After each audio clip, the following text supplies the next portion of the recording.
sponsors here at the Speedway, and I'll be your moderator and host today, and we'd like to thank you all for coming out. Let's begin by giving you a little bit of a rundown of what's going to happen. We'll start off by introducing some special guests. We'll get to the formal announcement, and then there will be a Q&A for members of the media who are here, and then we'll break our panelists off for some one-on-one interviews a little bit later on.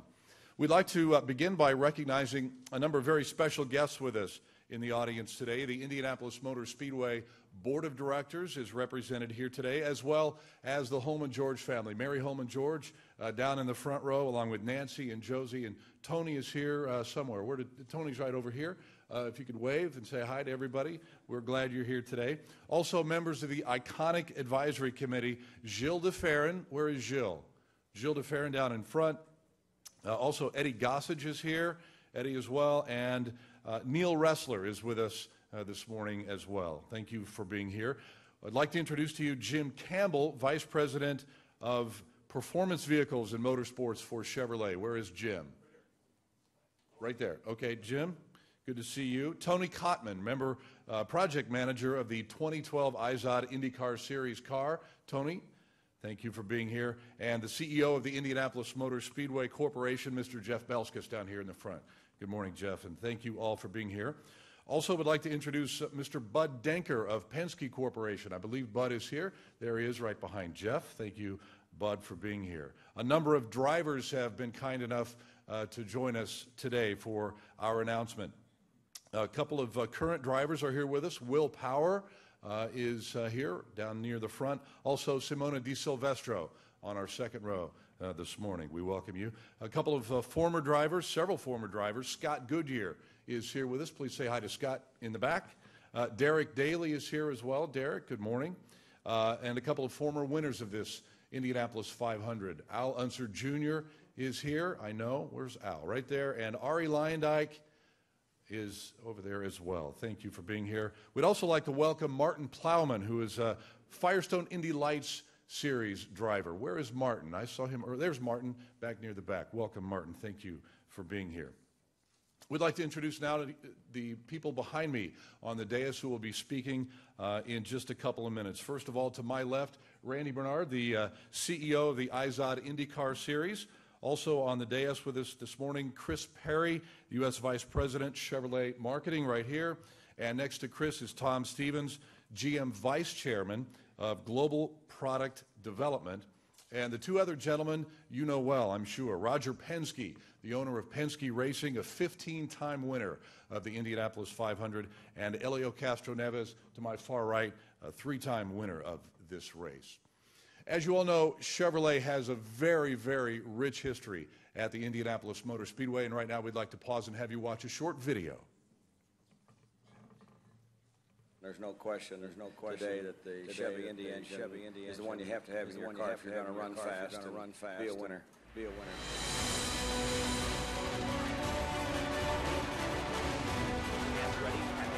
Third, 500. As we capture the front row at Indy with the new Chevy V8. Rick Mears has won. Chevrolet just ran beautiful all day. Emerson Fittipaldi takes the checkered flag. The engine was running beautiful the whole race.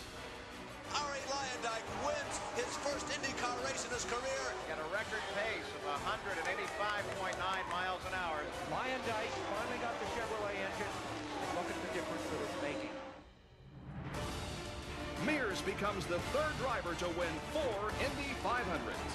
The checkered flag is out. Goodyear makes a move. Little Al wins by just a few tenths of a second. I just thank Chevrolet for making an engine that goes 500 miles. Here we come once again. It's going to hit the line. The winner's going to be Sam Hornish Jr. by 96 tenths of a second. Hornish the champion. Hornish the winner. 2 in a row for Elio. I have to thank Team Cedric and Andy Bourne for head off to Indianapolis. Amazing, I love you!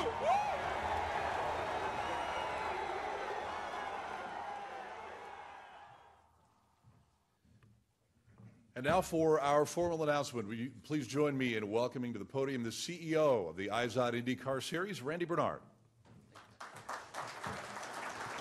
Well, good morning. On behalf of the Holman George family, I'd like to welcome you and thank you for attending. Well, today is a great day for race fans, team owners, drivers, and the IZOD IndyCar Series. You know, 9 months ago when I started, I've learned a significant amount since then. I've learned how important tradition, heritage, and passion is to this sport, from the history to the future. It's been amazing to me to see the fans come up to me and share their stories, how long they've been coming, 30, 40, 50 straight years to the Indy 500, and who their favorite drivers and engines and the cars were. It's also been very important to me to see the passion of individuals from the Holman George family in 1945 that have fostered a prestigious proving ground of the automotive innovative property and speedway here at the Indianapolis Motor Speedway. Or Roger Penske, who has been involved in the IZOD IndyCar Series, is we want competition. And today is a new day. The IndyCar is excited about the opportunities that lie ahead.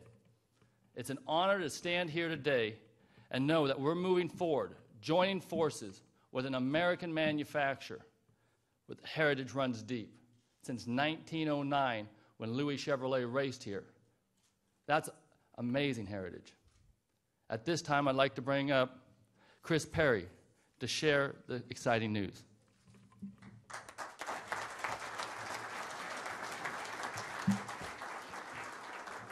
Well, thank you, Randy.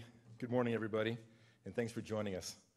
We have some exciting news to share with you today, an announcement that reinforces our legacy as an authentic American brand and our reputation for winning on the racetrack. As many of you know, we reach our centennial in 2011, and over our first 100 years, Chevrolet has formed an emotional connection with this country. And we celebrate that emotional connection through our most recent advertising campaign. We're demonstrating how Chevy runs deep within the fabric of the American culture, and that's also true in the racing world.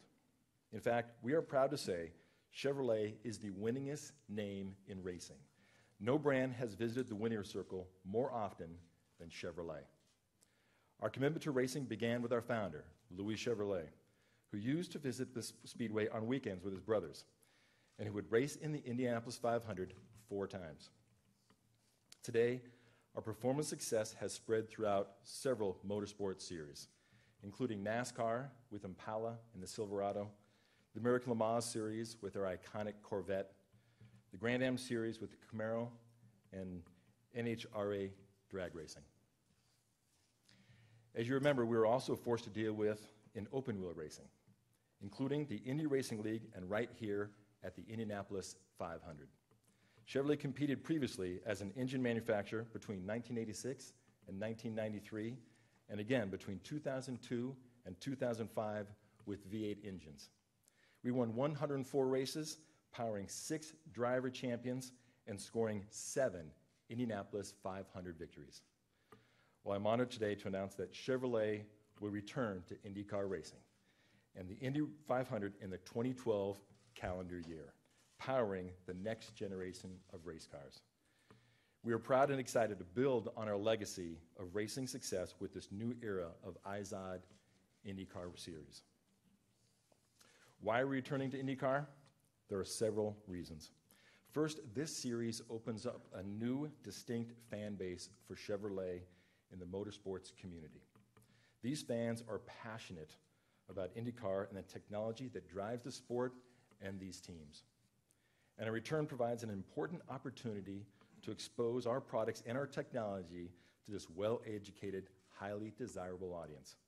Second, this series is growing in interest and popularity.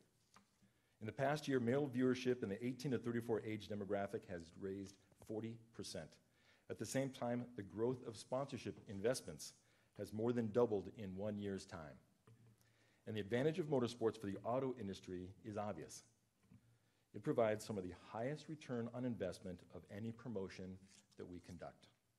The third reason, we know that the technology learnings we acquire by participating on the track with IndyCar will translate to the vehicles we produce today, and vice versa, creating a strong production technology relevance.